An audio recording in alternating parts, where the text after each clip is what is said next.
house always wins. Play long enough, you never change the stakes, the house takes you. Unless, when that perfect hand comes along, you bet big, and then you take the house. I've been practicing this pitch a little bit. Did I rush it? Felt like I rushed. That was good. I liked it.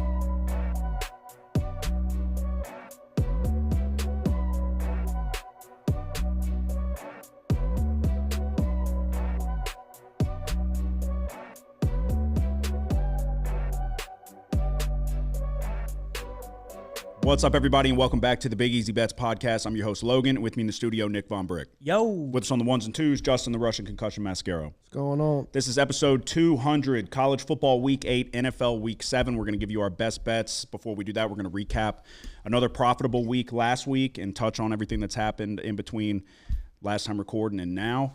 Episode 200 is a big milestone episode. I didn't do anything special. I don't have any surprise or anything spectacular planned, but it's hard not to reminisce on where we started and where we are now. 5 years. I don't know about you, but it feels like it's flown by. Yeah. What do you think? Yeah, we're going to be old as shit before we know it. Yeah, no, it is crazy. It puts it into perspective how quickly, 5 years, that's, a sixth of our life? Like that. Gone. Yeah. I could flash back into 2019 right now. So a sixth of our life. 5, 10, 15, 20, 25, 30. That's a sixth of our life. We're about to be 30. That was off the top of the head, Oh, I too. thought you meant our total lifespan. We're fucking dead in a couple years. Current. The life, what we've lived so far. Okay, that makes sense. No, I've always said that's the cool thing about this podcast is that it's like a time capsule. You can go back, listen to episode 1 right now. Yeah. I wouldn't advise it. It was a different time back then. There's nothing cancelable or anything that was said or anything like that. Just, if we're 28 now, I was, 22, 23? Yeah. Yeah. Long time ago. Lots changed. A lot has changed. White fold-out table. Yeah. No, just the studio alone. I post a picture every now and then of where we used to record and where we're at now, completely night and day different. I've always said, I firmly believe if you're going to do something, you got to do it. You got to, there's no point in half-assing it. When we said we were doing this, we had people laugh and then go try to do it themselves. And it was one good episode. It's one of those, I don't lose sleep over it, but you don't forget type of thing. People said it would suck. People said it wouldn't be profitable, wouldn't last. Wrong again. So I appreciate everybody that's listened along the way. I appreciate all the people that talk shit too. So same one, you're in the same boat for me. But it's been a good 5 years, and I'll do this till the day I die. So that's why I said if nobody listened and this was just going out to the ether, I'd still do it. So I'm gonna bet the games, so might as well talk about them. But, yeah, so episode 200, hit the subscribe button, hit the like button wherever you're watching or listening. Big Easy Bets is brought to you by BetStamp. In the link in the description, you can go to signupexpert.com/BigEasyBets. If you're in the market for a sports book, you're looking for someplace to place these bets, go take advantage of the promo offer and get a bankroll to get you rolling before you dive into it. So it helps our podcast out along the way. A lot to dive into before we kind of get to college football and NFL this week. So Saleh got fired after we recorded last time, right? No, it was right. It was the day of, I think. It was right around that. Yeah, they played on Monday. Or no, they played. When did they play? They played in London. They played in London on Sunday morning. And they fired him on his ass on Tuesday. Yeah. When they got back. I couldn't remember if that was the timeline of that. So a couple things to dive into. We'll lead it off with LSU. I wanted Brian Kelly out on his ass. Yeah. Don't make no mistake. I still stand by what I said. The fact that the product that has been put on the field year after year after year is not what I expected to see. But a lot of the issues goes away. They go away when you win. You win games, nobody's mad anymore. No. You got to give a game ball to every single person on the defense. Blake Baker, the dialing up of pressure was fantastic. I don't know what were your main takeaways? Yeah, Whit Weeks is a 18 stud. total tackles. Dude, he's so good, and it's like we saw the flashes, and everybody kind of was like, he maybe should be playing more. And then it took Harold Perkins to get hurt. They were like, oh, this kid's incredible. He's like really fucking good. And we have his brother too, Wes Weeks. Yeah. Who I think Wes Weeks is a freshman. Yeah. No, he's fantastic. Swinson off the edge. He might be the best edge rusher in the country. He's in the conversation. Wasn't in the Ole Miss game last year where everybody was like, "Oh, this Weeks kid, he needs to be playing more." Possibly, very possibly. Yeah. No, he was underrated clearly coming into the season. I wouldn't even necessarily call that his coming out party because it's like he's been looking pretty damn good for a few weeks now. Incredible game. You go to overtime. Kyron Lacey. People are crying for a push-off. You see the back angle of that? That ain't push-off. That's hand fighting. No, that's not a push-off at all. That's the DB's weak. Yeah, he fell on the ground like an idiot. Yeah, and they have the footage of Kyron Lacey saying, give me the one-on-one with 2-8. So he knew, like, what it was, and that's what he got. He got the one-on-one with 28, and it's ball game from there. Nussmeier,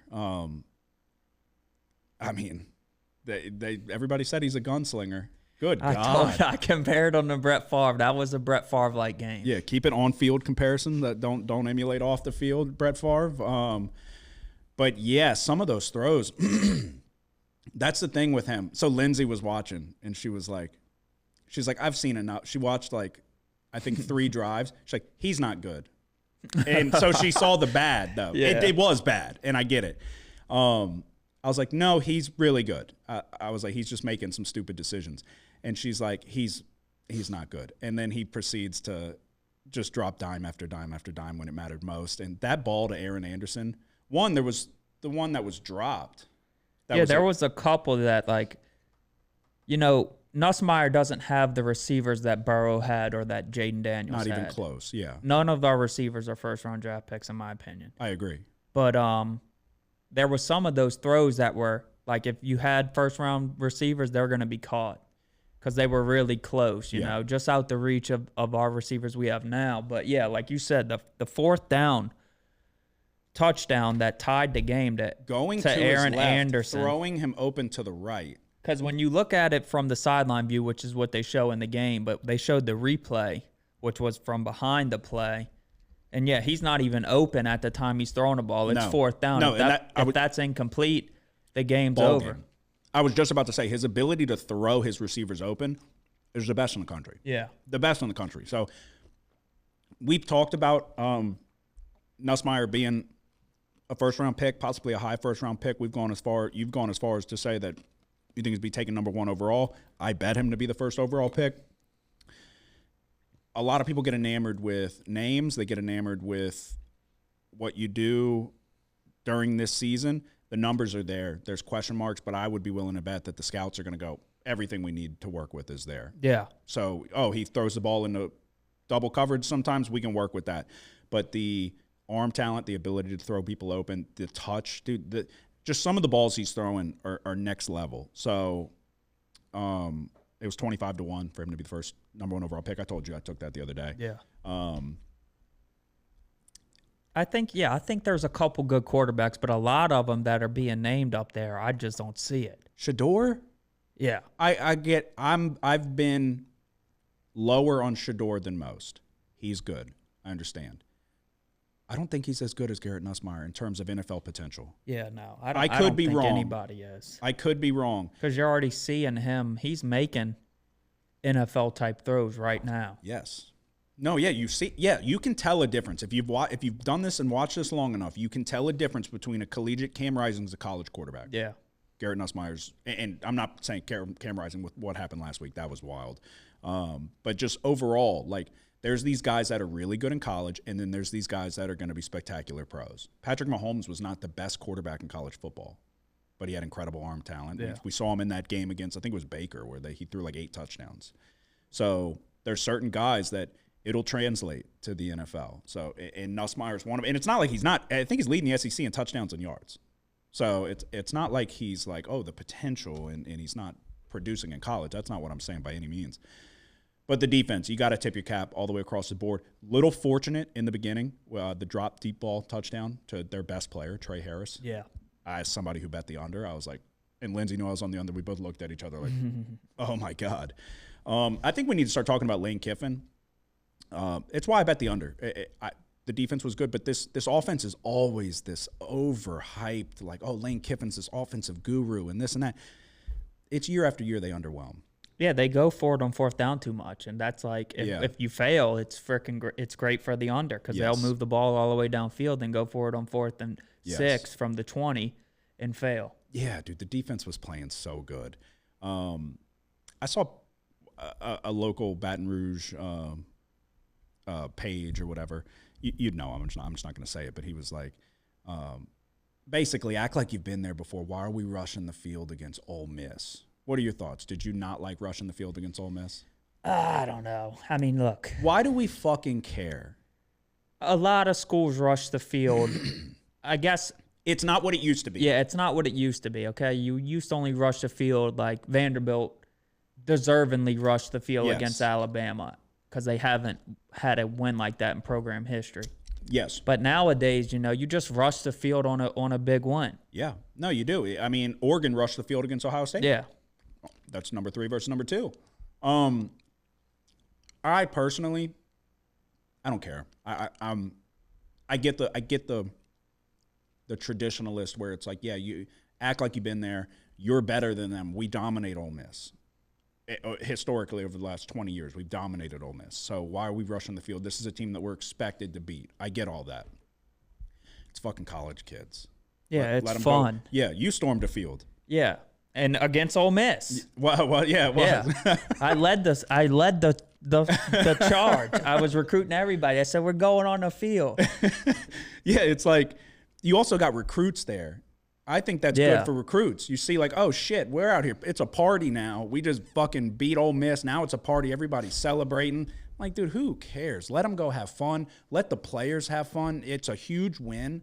I don't understand the old man yelling at the clouds and all of that. I'm not going to do that. So, but an incredible win. You had to have it. LSU's back in the top 10 now.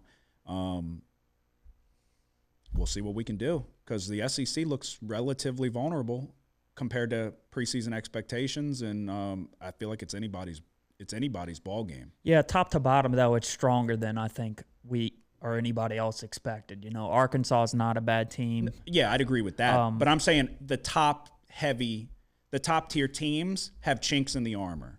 Yeah. Georgia has chinks in the armor. Bama clearly has chinks in the armor, dodging bullets against South Carolina. Meaning when we play Alabama, we can beat Alabama. Yeah. It's going to be a fucking game. We could get killed by Alabama, though. So it's one of those. But, yeah, I agree with what you're saying where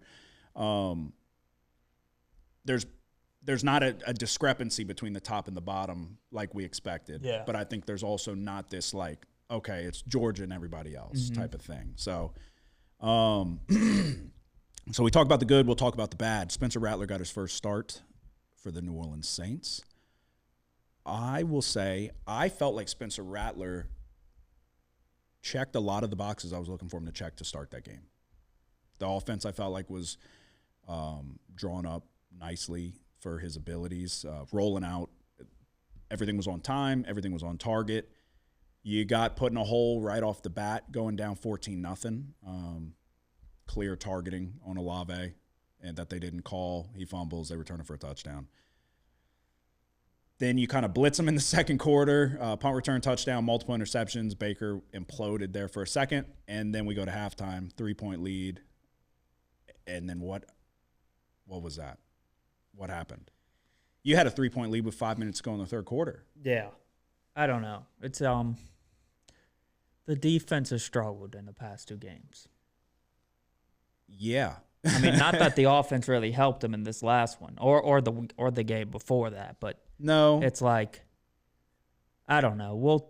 Obviously the Saints play on Thursday night. We bet all the Thursday night games, so yeah, that sucks. I don't even want to touch it. It's part of my. I don't want to touch that. It's part of my breakdown, I guess. So okay, well, what I'll say then is, or what I'll ask, are they giving up on Dennis Allen? The effort, the tackling effort, is crazy. Yeah, crazy. And then you get, I'm so tired. I'm so sick and tired of Mickey Loomis. I really am. And I loved Mickey Loomis for a long, long time. He got up there and he's like, the bad tackling, that's on the lack of an off season, the condensed off season. That's why you're seeing poor tackling. But then he's like, we were rolling week 1 and 2, so it's like, what do you mean? Shouldn't you be tackling poorly in week 1 and 2? Yeah. The logic just doesn't make sense. You're comparing this motherfucker to Chuck Noll and all these top tier coaches, and I just don't get it. I don't know if Dennis Allen has something over his head. I don't know. I'd be shocked if the Saints don't make the playoffs and they keep Dennis Allen. I just don't. If we get run out of the building on Thursday, what happens? I don't know if they mid-season fire him at this point. I'm not that big of a fan unless if you have someone on the coaching staff that you think is going to be, I guess, a candidate for the head coaching job next season. They like Rizzy, the special teams. But yeah, unless if that's the case, then I'd just rather stick with the guy and then figure it out at the end of the year. I just hate the thought of, like, maybe we rattle off a couple wins against some shitty teams and be like, well, on second thought, like, we can keep him. I want to get him out of the fucking building. Get him out. Get him out, lock the door, don't let him back in. Like what they did with Saleh. Middle of the night, see you later, security's going to escort you out. I don't know. If he doesn't bring defense, what does Dennis Allen bring? Yeah. That was my logical explanation of why you go with Allen, because you get the defense, and the defense was so good. Defense is gone. Get him the fuck out. Get him out. Goodbye. I don't know. We'll see. We'll go into it when we break down the Thursday game that we're forced to bet. But let's talk about Sirianni with the Eagles. Did you see him chirping the home fans? Not really. I mean, I kind of saw something, but I didn't pay too much attention to it. It is possibly the craziest thing I've ever seen. Y'all stink. The Eagles stink. People don't want to accept it yet. I've been saying it. The Eagles are not a good football team. Nick Sirianni is not a good football coach. He's cost his team a win. He's nearly cost his team multiple wins. You're playing one of, if not the worst team in the league with the worst player in Deshaun Watson. You're playing the Cleveland Browns. They're now, 1-5. You beat them by 4 points, and he's like chirping the home fans. This dude is a clown of all clowns. And then the lowest, scummiest move of all time. He knew he was about to get run through. He was about to get put through the ringer in the post-game press conference, and he brought his kids with him. He brought his kids to sit up on his lap as a fucking human shield from the berating that he was about to get from the media. Unbelievable scumbag move. I think Nick Sirianni's a clown. I don't think he's a good coach. I think he thinks he's smart. He thinks he's the smartest guy in the room, and that is always a problem. But to bring your kids, I was speechless. I couldn't believe that is a scumbag move. Yeah, I couldn't believe it. I was blown away.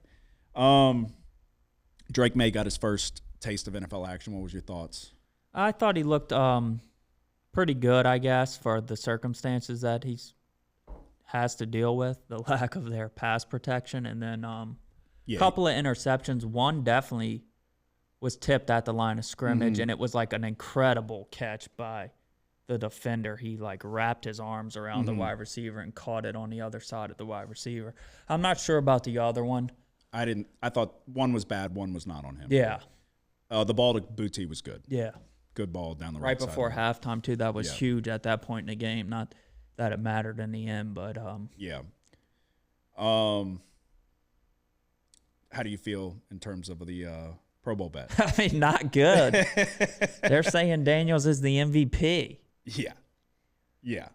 No, they love this guy. I think even if I don't know. You know how Pro Bowl is with the fans voting and.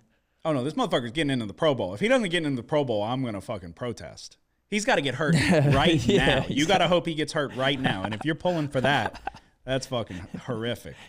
Because that's the thing, too. Like, it still counts as a Pro Bowl, even if he like says he doesn't want to play in it, or if they're making a postseason run, which it would just be the Super Bowl. But like it's they say they get. It's like what happens early in the year matters so much. Yeah. For the Pro Bowl, because like voting will start before the year's even. Yeah, he could implode down the stretch. Yeah, there'll be a bunch of games left by the time Pro Bowl voting starts. Yeah. Our weekly update on our other bet, Khalil Shakir and Keon Coleman. You are fortunate that Khalil Shakir did not play the game before, and he barely played last night. Yeah. He was barely on the field. So it's clearly they're babying him, or it's not 100%, because it was weird. He was out for quite a while, and then they put him back in. And he caught I think he only had 2 catches. He caught his second catch after he wasn't on the field for a minute. But he was on the sideline, still had the helmet on, was engaged with everybody. So we'll see. Hopefully he gets back to full speed because we had a pretty substantial lead in terms of yardage. Now we are sitting at a 48-yard lead. Yeah, and the Bills have Cooper now. Yes, and that doesn't help you. No, it doesn't help anybody. It doesn't hurt me as much, in my opinion, because he likes Khalil Shakir, those short yardage situations. If anything, if it's going to take deep shots away from Keon Coleman, which is how they've primarily been using him. Yeah, but I mean, look, Keon Coleman barely gets the ball. No, I know, but with the lead that I currently have, now you bring in another receiver. I think it hurts you more than it hurts me. Yeah, I guess. He had another deep ball opportunity. It was a good play by the DB. Got his hand in there and ripped the ball out. He's only wearing one mouthpiece now. Still, so it was green. Still the opponent's team's upgrade. color. This fucking guy. 48-yard lead going into, week 7? So we'll see. We'll see how just a Bush League turn of events that Khalil Shakir gets hurt. This should have been a runaway. You should owe Khalil Shakir an apology, to be quite honest. I need Keon Coleman to step it up. Or else I'm going to be paying $200 at the end of this year. Yeah. All right, last thing, and then we will get into the recap. God damn it, dude. I didn't do the whiteboard again, so we'll get to that in a second. Did you see Jerry Jones on the radio? No, I went to listen to it, but then I got caught up with work. I guess you can't see anybody on the radio, but yeah. I started listening to it, but I didn't get to hear it all. So Jerry Jones is not happy with the Cowboys start, obviously, rightfully so. But Jerry Jones, here's what happened. He went on the radio.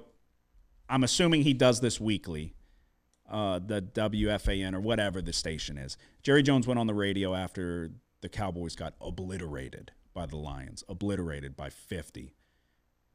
And they're asking him questions. The clip I saw, I didn't hear the question, but I'm assuming it's something like, hey, Jerry, why'd we lose by 50 to the Lions at home? And he was not having it. He essentially strong-armed him and said that he would, if you're going to ask me this and that, I'm going to put somebody else in that position. It's like, what are you doing? He doesn't want to he has too much control, and he doesn't want to take accountability that the Cowboys fucking suck bad. Jerry Jones is making the majority of the decisions in that front office, I would be willing to bet. And you're going to go after the local radio station? What are we doing? Yeah. What are we doing? You're going to go after a guy, threaten their livelihood, threaten to take their jobs away because you don't want to hear that your team is fucking dog shit? I thought that was a crazy move. It's time for Jerry Jones to fucking pack it up. Pack it up. Sorry, old man. This team ain't winning a fucking Super Bowl in your lifetime. I promise you that. Not with you calling the shots. But to go after the local radio station, again, I'll say I don't know the question that was asked. I'd be willing to bet that they're not really hitting Jerry Jones with some hard-hitting questions. Mm-hmm. So he's mad that they fucking stink. But it's like, that's what you get when you only pay Dak and CeeDee and you don't go fucking upgrade any other position. So Yeah, you don't have a running back. Welcome to purgatory, bitch. It sucks. We know. I thought that was crazy. I thought that was insane that he was going after it, saying basically, I'll throw your ass out and I'm going to put somebody in who talks glowingly about me. But that's pretty much all I got. Well, we'll get through it in the recap, I guess. So let me grab the fucking board and then I'll cut this part out of the video. Anybody listen to the audio, give me 5 seconds. Talk to him. Yeah, I mean, supposed to be a cold front coming in tomorrow, I guess. Weather ought to be down into the 50s in the morning, so should start feeling a little bit more, I guess, outside. You'll be able to withstand it. What do you think, Justin? I'm excited for it. It might feel like football season finally. All right, so what we found out there is that this ship goes off the goes off the rails if we put y'all in charge. All righty, let's get into like I said, another profitable week. It was nearly a good one though. It was nearly a good one. Started it off with, we'll talk the Red River Shootout. I was on Texas minus 14. Justin, your lock was the under, correct? Correct. I said I was with you in lockstep there. I loved the under. It came down, so I decided I had a better number than what was currently available when we did the episode. So we settled on Texas minus 14. Texas beat the dog shit out of Oklahoma as expected, at least on my end. But the under was never really in doubt. There was 37 points scored. What was the total? 37. Oh, shit. Was it really? No. What was the total that you bet? 49.5. Oh, okay. I was like, wait, what? I was like, well, that was fucking close. So let's talk about it because we had hesitation going into this game if we would see the same Quinn Ewers as last year in the Red River Shootout. Yeah. I would say, and Justin, you questioned if we would see some rust. Okay. It was the same Quinn Ewers as last year's Red River Shootout to start this game. Would you think it's rust or you think it was Venables has his number a little bit? I don't know. Maybe Venables, I guess, because you've seen it last year and then this year. I was going back and forth because I was like, yeah, is it? But it's on him, too. I mean, that like last year especially. And then maybe this year as well. But that first play from scrimmage last year was god-awful. Yeah. But this one, he had, I don't know if it was Bond, I don't know who it was, over the middle running a post, wide open. Like right off the bat, would have been 7-0 in the blink of an eye. It was 3-0 at the end of the first quarter. And then they settled in. Mm-hmm. So we talked about it, went back and forth. I said I liked both Texas and the under, both hit. I just didn't see any avenue for Oklahoma to find their way to the end zone. But the reason why I respected the under is because, as we talked about, same thing with the Tennessee game, I respect Brent Venables' ability to dial up defense. And I mean, you have 3-0 in the first quarter. You're doing your job there, but then Texas blitzed them. 21 points in the second quarter, and then it was all she wrote after that. I will say the number one thing that stood out to me, because Isaiah Bond got hurt early in this game. Gunnar Helm, the tight end, number 85, is a weapon going forward. He's somebody that was not so much on my radar, but he's good, and he's going to be a key for this team going forward. So we started the day off with a winner. Then we had the Penn State USC under 50.5. The amount of explosive plays in this game was pissing me off bad. You had USC, I think, which you were on USC. They bust a 75-yard touchdown run? Yeah, that was one of the reasons I took USC, because Penn State's defense, I mean, they look good, but they do give up explosive plays. You saw it against Bowling Green. No, I know, but it was like an end around, and they were there, and just somehow he just skates on by. I was frustrated, but this game ended up going to overtime, so it was a bad play. We were on the wrong side. Overtime didn't help, obviously, but it was already over by that point. LSU Ole Miss under 64. We touched on it. This one went pretty much exactly how I expected. I expected the defenses to step up. I knew Ole Miss's defense was good, and I've been saying I feel like this Ole Miss offense is overrated. It's not anything new. It's not anything groundbreaking. Coming from me, at least, I've been low on this Ole Miss offense. Then it went to overtime, and it still didn't hit. So they don't call it undertime, and we still cashed it under. Then my last one was Ohio State -3. So what were your thoughts? I mean, Oregon had success passing the ball, right? Yeah. So I guess that's the biggest takeaway, is that Ohio State maybe in the secondary might be lacking a little bit. Run it back this week. Same situation. Who are you betting? Well, I mean, we might see this game in the Big Ten Championship again. Yeah, so, very likely. But I'm saying, I mean, I'll be betting Ohio State definitely in the Big Ten Championship. Yeah, I'm taking Ohio State again if they play tomorrow. So let me say this. Oregon did much better than I thought they would do. Dylan Gabriel's good. We knew that going in. I was hoping that Dylan Gabriel's legs, they could make it to where it's not so much a factor. It was a factor. He had a good run. The biggest issue here was that Denzel Burke, a projected top 10 pick, arguably on paper, or if you ask maybe Mel Kiper's dumbass, one of the best cornerbacks in the country. Denzel Burke was the worst player on the field, a liability from top to bottom. They targeted him 8 times. He gave up 8 catches. In the run game, he couldn't make tackles. It was the worst performance I've ever seen from a single player in a big-time, call it a top 5 matchup, whatever, a top matchup like that. He played so bad, they were targeting him like he was a freshman, not a senior cornerback. It was the difference. He was getting burned on deep balls. He was getting burned underneath, every which way. If he even plays remotely, if he's competent at all, Ohio State wins this game. Now, that wasn't a question mark, but it is going to be going forward. I was blown away how bad he played. The question mark coming in was, how would Will Howard play? Is he going to be a liability? Because everywhere else you felt like Ohio State had the best roster top to bottom. I still feel that way. Will Howard played great for 3.5 quarters, and then Will Howard fucking pissed down his leg when it mattered most. Will Howard dropped a snap on 3rd and short, a perfect snap right in his hand. When the pressure gets high and the game's on the line, you figure out who's capable of getting the job done and who's not. When you have a perfect snap in your hands, there's no excuse. You can't drop the fucking ball. You have to get the ball to wherever you need it to go. You drop the ball, he doesn't even try to pick it up, he falls on it, plays dead. Then you've got multiple throws down the stretch that he threw in the dirt. He played great up until this point. I was very pleased with how he played. But he started missing throws, pressure got up, and then that last sequence, which it wouldn't have mattered, we wouldn't have covered in terms of the bet. If they get in field goal range and they kick a field goal, they win by 2, we lose our bet. As somebody said on an Ohio State futures bet, I would have liked them to win that game because now it's a little more tight to get to the postseason.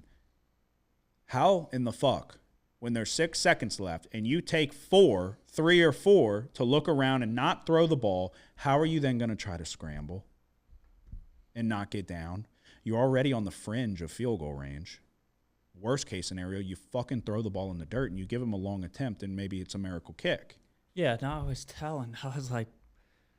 I was like, with that amount of time left, it's catch it, down, catch the snap, and you throw it. Yeah. And then if it's not there, you're throwing it away. Yeah. It's like you don't go run the ball there. Well, part of me was like, maybe just fucking, okay, fuck it. We got to take it. Go score, and we're going to cover. And I understand there's 6 people not on the screen that are going to lay him the fuck out. I'm like, maybe this is a heroic play. And then you slide. I was sick. I hate to see games ended on a fucking boneheaded play and we get robbed of a potential opportunity to see a game winner. Mm-hmm. I just don't understand how you do it. Hopefully he learns from it and he's better from it. But the question mark was Will Howard. He checked the boxes the first 3.5 quarters, but when it mattered most, he pissed down his leg. Ryan Day, big game Ryan Day. This is what you fucking get. This is what he's gotten his entire time. You got gifted a fantastic roster. Year after year after year, you come up short. Jim Knowles, what the fuck are we doing? We couldn't get pressure. We couldn't stop anything. Anything. I was not happy with it was unfortunate breaks for Ohio State. The kickoff that hits the guy. I'm like, you got to be fucking me. You got to be kidding me. You know what I'm talking about? The line drive kick. Yeah. That hits the guy. They recover it. Judkins fumbles. Judkins played like shit. Yeah, he did. Hand the ball to Travion Henderson. That's the beauty of having 2 fantastic running backs. If one's not having a great night and the other one is, just give it to him. He was averaging like fucking 7 yards a carry. They got the same number of carries, just about, maybe one off. Judkins was averaging like 2 yards a carry and he fumbled. So it's not your night. We're going to give the ball to Travion. Maybe in the Big Ten championship, we'll come back to you in this particular matchup. Judkins didn't play great. Jeremiah Smith is fucking incredible. They need to get him the ball. That was not offensive pass interference. I didn't think that was offensive pass interference. I thought the DB engaged with him, and he's just bigger and stronger. I didn't like the call there. I think Ohio State will come back better for it. It's a wake-up call. Like, no, can't sleepwalk going forward now. There's too much fucking talent. Mm-hmm. Get your people the ball. Will Howard played good enough for 3.5 quarters. Let's make it fucking 4 next time. So we go 2-2 on the week. Very nearly could have been 3-1, which would have been fucking great after the week we had last week. But 2-2 brings me to 28-1. You had 5 plays. We were on a couple of the same, but you go 3-2. Yeah, USC. Hats off to Tyler Warren for Penn State. He's fucking good. He's unstoppable. He had 17 catches for 227 yards. He's fucking good. And was like the only bright spot on the Penn State offense, really. They didn't really establish the run that well. But 44, when your team needs a play, he was always there. Yeah. USC was one play away from setting up a game-winning field goal at the end of regulation, and Miller Moss threw an interception. The game went to overtime, and USC lost by 3. FAU +7 against North Texas. FAU put up 519 total yards of offense here. They lost by 4 at the end. They kind of blew it there at the end. But Cam Fancher had the best game of his season. Mm-hmm. We talked about Ole Miss, LSU, under 64. Oregon State, Nevada. Oregon State was 12 for 16 on third down, put up 562 yards of total offense, and lost the game by 5 points. Giovanni, what's his name? Giovanni McCoy, 4 interceptions. Oregon State was up by 10 in the third quarter and threw an interception. Ended up having 4 of them for the whole game. Mm-hmm. Oregon State gave up 353 rushing yards here. Yeah. Nevada only had 69 passing yards. Jesus. So it was a kind of like, it kind of went how I thought it was going to go, other than all the interceptions, you know. Yeah. Okay, so you go 3-2, brings you to 19-21, 5-3 in your locks of the week. Justin, you went 2-1. Yeah, 2-1.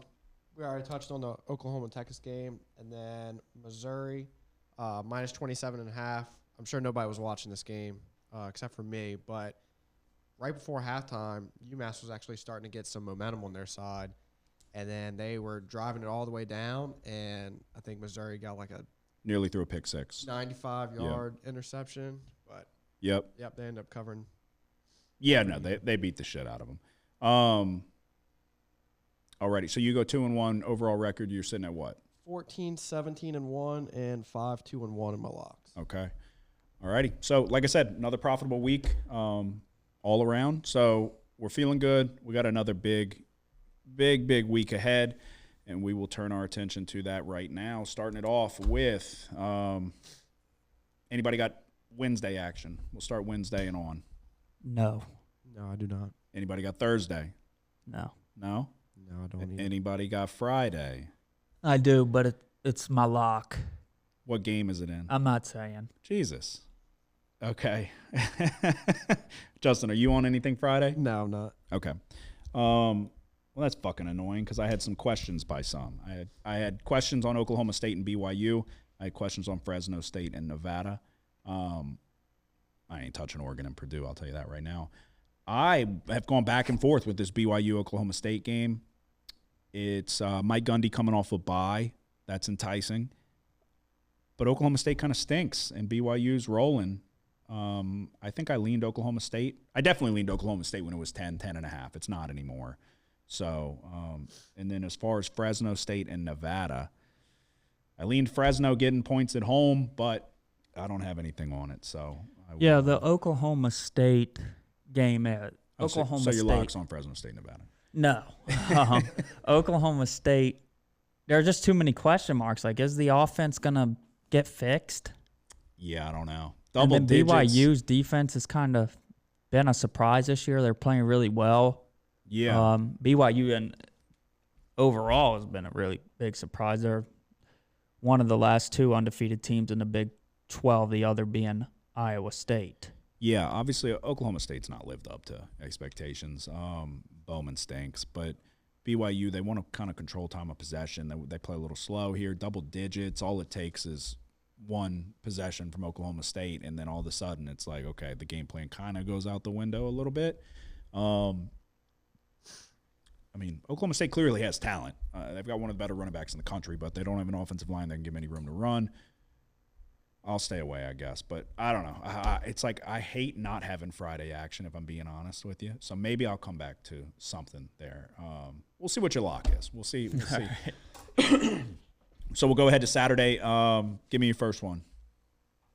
We're gonna go Arizona State at Cincinnati. Cincinnati's 2.5-point favorites. The over/under is varying between, I guess, 52.5 and 53.5. Arizona State. The strength of the offense is the Russian attack led by Scattaboo. That's how they say it. I thought it was Scatabo. I did too, but they made a correction. It's Scattaboo. 17th ranked rushing offense, averaging 211 rushing yards per game and 3.5 line yards per rush. Cincinnati's rush defense is below average, ranked 74th in the nation. They're giving up 3.4 line yards per rush. And there's some concern for Cincinnati's defense once running backs get to the second level. They have the 85th ranked tackling grade on Pro Football Focus. That's a big problem going against Scatabo. Advantage Arizona State's offense. Cincinnati is favored because of their offense. The Arizona State defense looks good. They have the 44th ranked offense in yards per play and the 27th.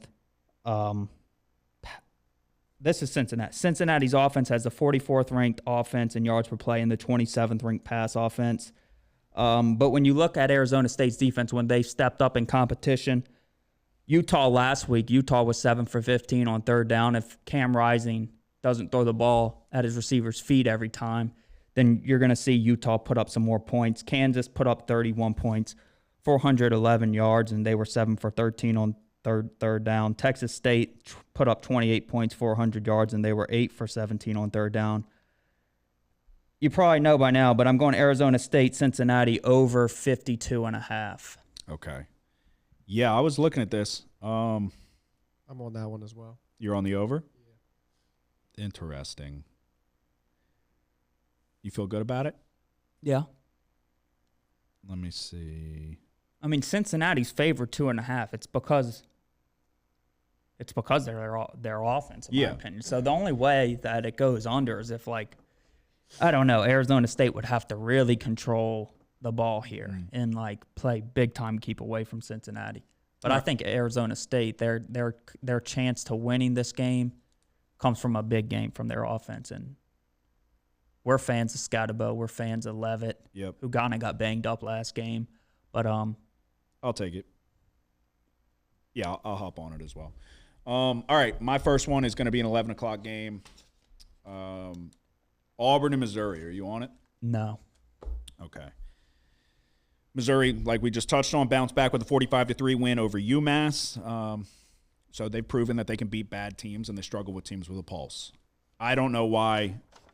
There's a book out there right now, a high-profile book, very reputable book, that is giving 5.5. It's the only 5.5 available, but everybody's going to have this book.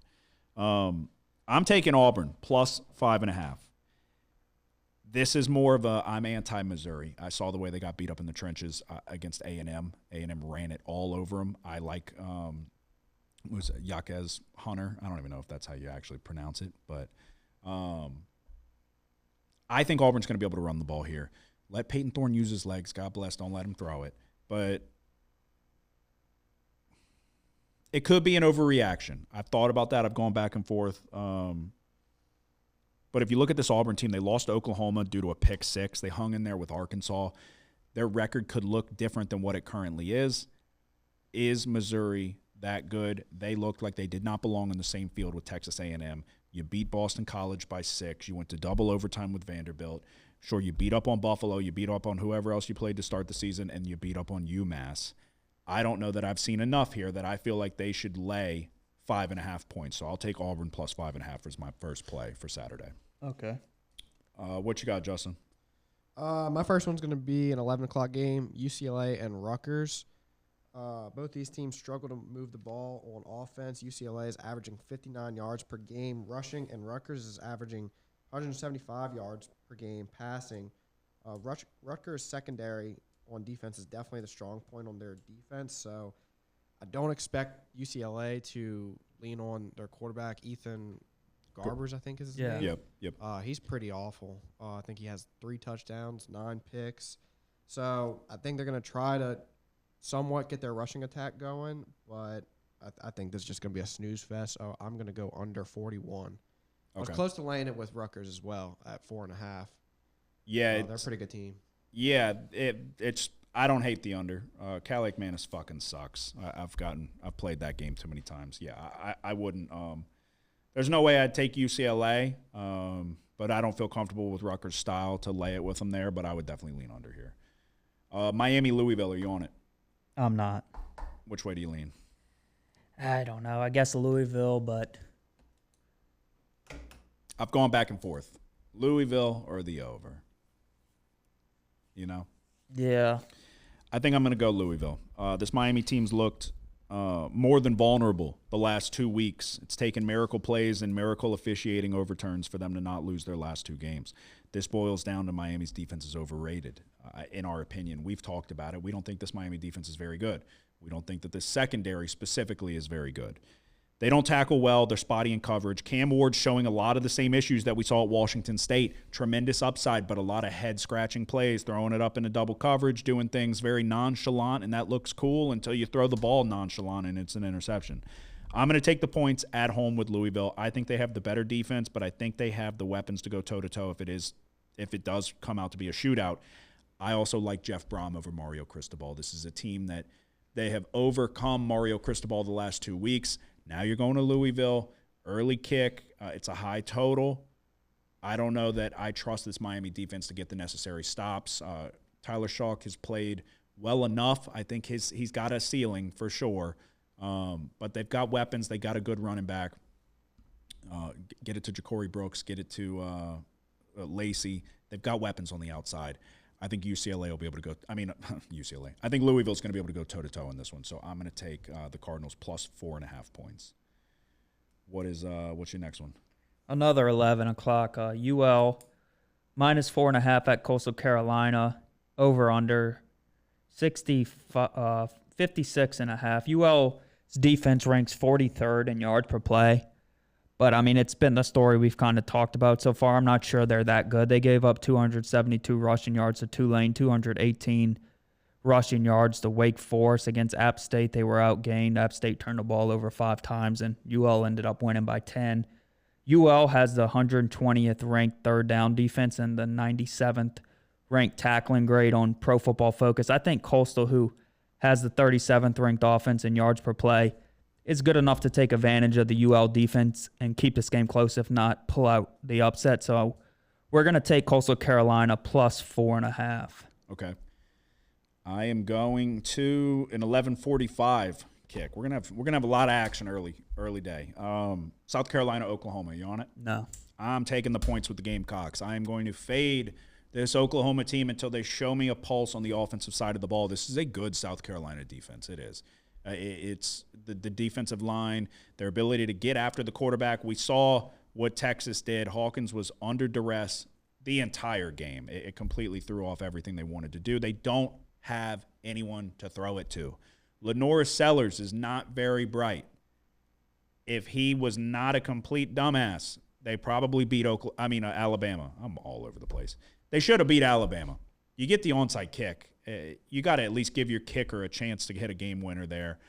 I think this South Carolina team is going to be able to hang in this one and if not win this game. I don't know how you see Oklahoma getting to until they show it to me, I'm not betting Oklahoma to get into the end zone at all. So the offensive line's not good. They don't have anybody at the skill position, and the quarterback leaves a lot to be desired. So I'll take South Carolina plus 3. Let's see. I have a 230. I got a couple 230s actually. So Alabama, Tennessee. You on it? Yeah. Justin, are you on it? Yeah. All righty. Let's talk turkey then. Who wants to go first? I guess I'll go. You feel good? I don't know. It's kind of a tricky game, It's like I don't. The first bullet point I wrote was I think this is a tight game and a tough one to bet.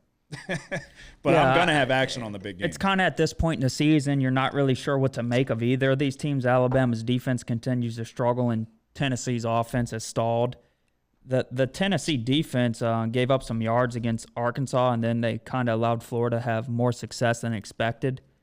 But they're still doing a good job of keeping opponents out the end zone. Tennessee is allowing only 1.9 points per opportunity. I also think there's a chance Tennessee's offense gets back on track. I mean, we've talked about the Alabama defense and the concerns there. It starts with the head coach. I mean, it's great offense and poor defense. Yeah. And that's really not what we're kind of used to seeing at Alabama, but it's a fact now. So I'm going to go ahead and take 3 points at home with Tennessee. I am going to take 3 points at home with Tennessee as well. Like I said, I think it's a tight game, tough one to bet, but you're going to go at home, at Neyland. Two teams that, like Nick just said, we had one impression of them. Now we have a different impression of them as the season gets going and we see them against tougher competition. Nico looks like he hasn't had a lot of big-time game experience. He's left a lot to be desired. The running game is there, though. Sampson's very good. I think the best unit on either side of the ball is Tennessee's defense. I think the blueprint's kind of been laid to stop this Alabama offense. So scrambling quarterbacks, we haven't seen them have a ton of success against Tennessee. They have a lot of guys on that defensive line. So if you can contain Milroe, force him to beat you with his arm, force them to do something other than a deep ball down the sideline to Ryan Williams, you're going to give me 3 points here. I'm going to take Tennessee as well. You have to. So which side are you going, Justin? I'm on Tennessee as well. There you go. Didn't they play in Knoxville last year?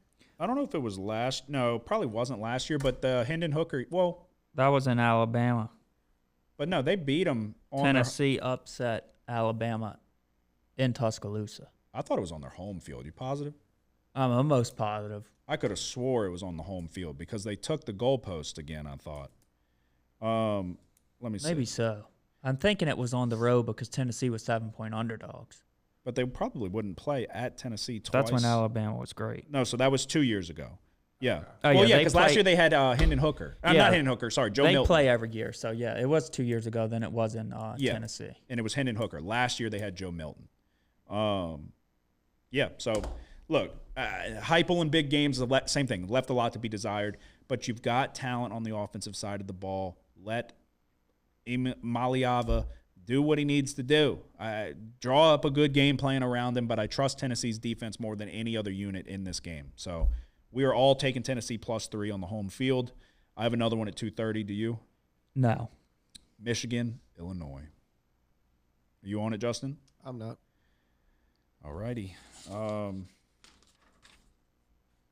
I have no choice but to bet this game. I have no choice but to take Illinois getting points on the home field. This has grown. This was 1 point. It is now 3. Money has come in on Michigan. People are high on the third-string quarterback, Jack Tuttle. Ironically, he can pass the best of the other. Out of the 3 quarterbacks, he's the best pocket passer. I don't know that necessarily means that he's good. Is he yeah, he's better. I'm better than Alex Orji at throwing a football. Against Purdue, Illinois held them to 3 points in the first half and then 40 in the second half. I don't exactly know what went wrong there. But if there's anybody I trust in this game, it's Luke Altmaier. He's impressed me maybe as much as anybody from year to year in terms of the leap he has taken, the improvement. Pat Bryant and Zachary Franklin are head and shoulders better than any wide receiver Michigan has on the field. So the skill position players, advantage Illinois. The quarterback, advantage Illinois. Home field advantage, Illinois. I think Illinois is the better team. They're getting points. Michigan's best pass catcher is Colston Loveland. A good comparison is Penn State's Tyler Warren, who we talked about earlier. Illinois held him to 4 catches for 34 yards. It was a funky, I think it was 21-7. Illinois covered, but not a high-scoring game. Offensively, they couldn't get a lot going, so a comparable defense here. But that was on the road. I think that Illinois is going to be able to hang in this game. I like Luke Altmaier. I think there's certain guys that you have to, if you're going to give them points, they're going to make the necessary plays. I don't know how you trust anybody on the offensive side of the ball for Michigan, so give me Illinois +3 on the home field. What's your next one? I have a late one. Okay. I think it's after 9 o'clock. UNLV -7.5, going on the road to play Oregon State. We're going to go back to Oregon State here. Okay. UNLV last week gave up 584 total yards to Utah State. I mentioned it earlier. Oregon State gained 562 yards against Nevada. Oregon State has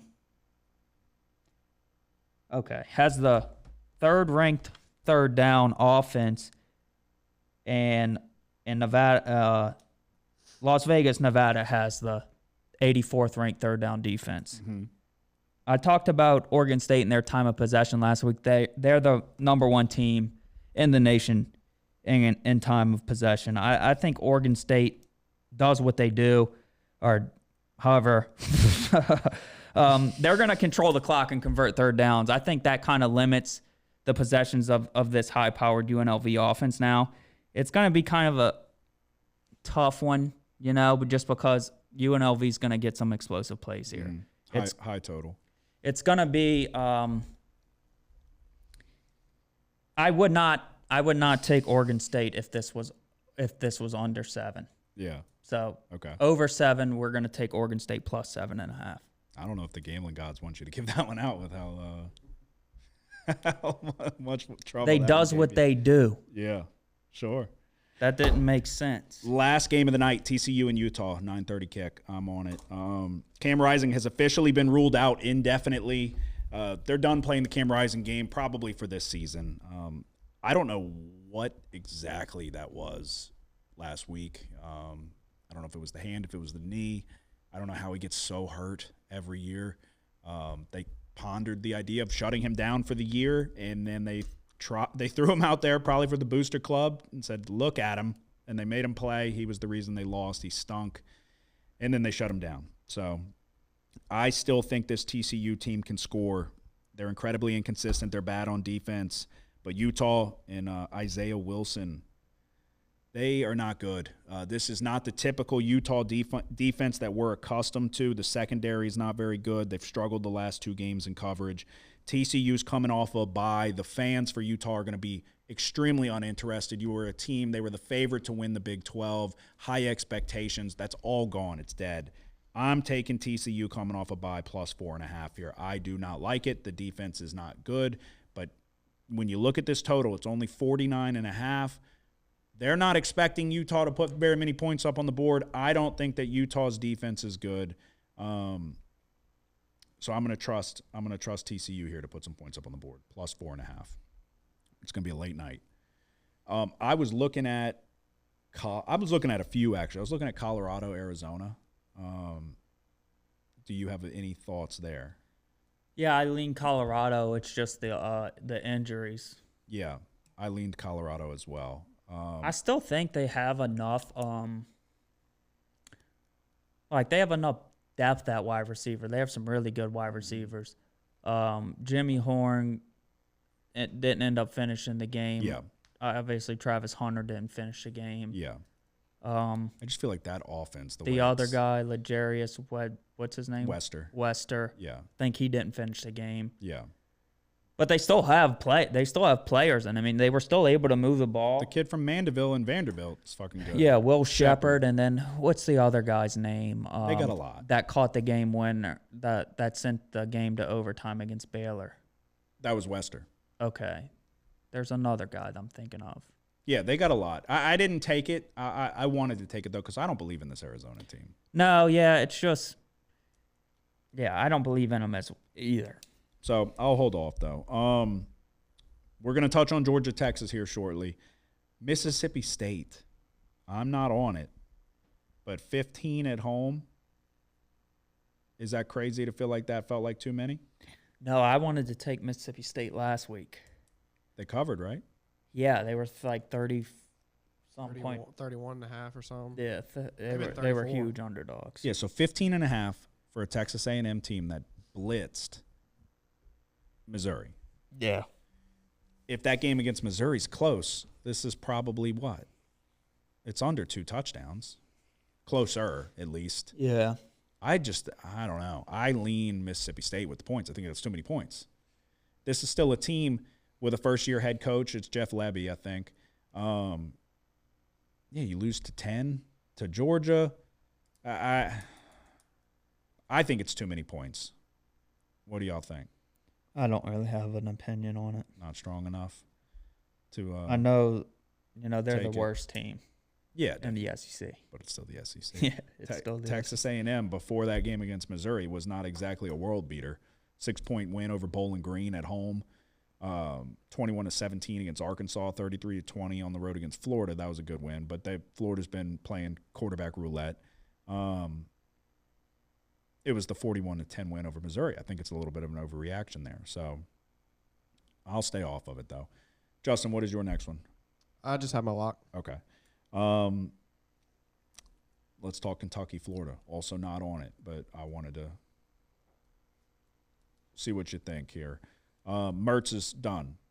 Yeah. Lagway's going. I don't think – oh, this came down a little bit. It's a pick 'em now. I lean Kentucky. I don't think this Lagway kid's very good yet. Yeah. High upside, not that good yet, though. Mm-hmm. He sent it to overtime against Tennessee on a good play. But this Kentucky defense is pretty good. We saw him against Ole Miss. Yeah. Able to generate pressure, and that D-line is a stout D-line, similar to South Carolina. I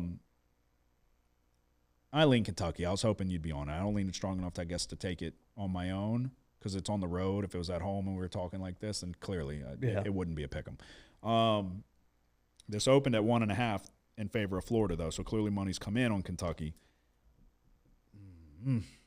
I think Kentucky's the side there, but I'll same thing. I'll stay off. Let's talk. I got one more, which we got to talk about it. I'm not officially on it yet, but I will be. Georgia and Texas. Texas is at home in Austin, 3.5-point favorites against the number 5 ranked Georgia Bulldogs. Is it crazy that I lean Texas? No.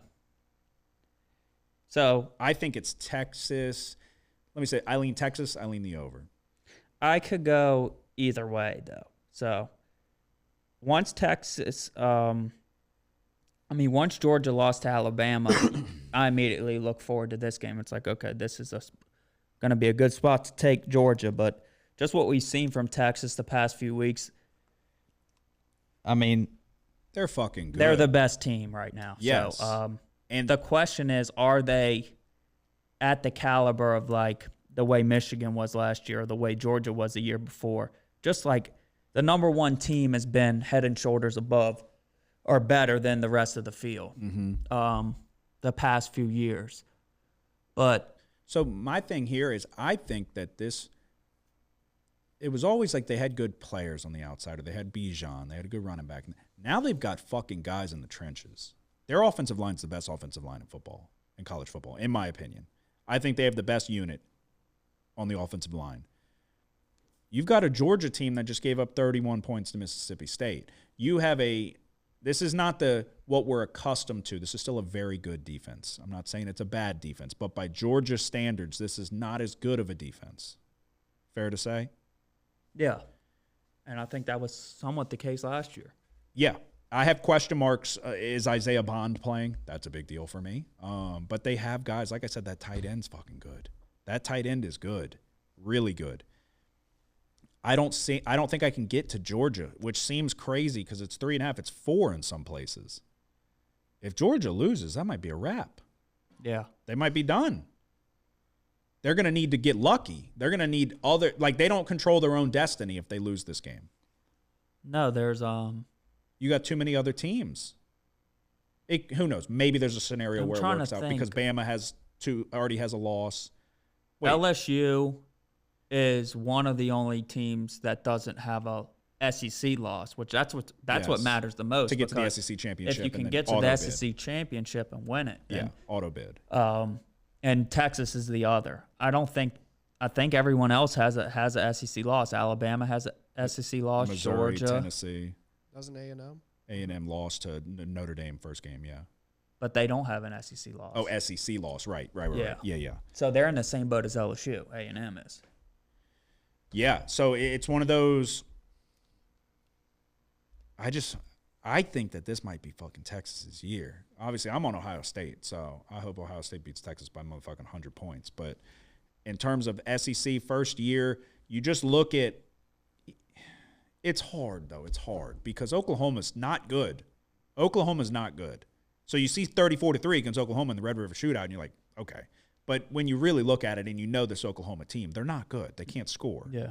Now you got Carson Beck. You've got one of the premier quarterbacks, which is the guy that I've been low on for obvious reasons. I don't think he's worthy of the consensus number 1 overall pick and Heisman front runner coming into the season. I didn't think he did anything to earn that, but that doesn't mean he's bad. He imploded in that first half against Alabama, but then they got it going. That's why I feel like the over might be a safer bet. Yeah, I think both of the lines, though, are kind of like they're accurate. So, like, yeah, we haven't seen much movement. It opened at 3.5 on Sunday morning. I just think that this if it was 55.5, I would go over. Okay, where is it? I think it climbed north of 56. Hold on. Son of a bitch. Let me see. I'm just talking, so there's not dead air at this point.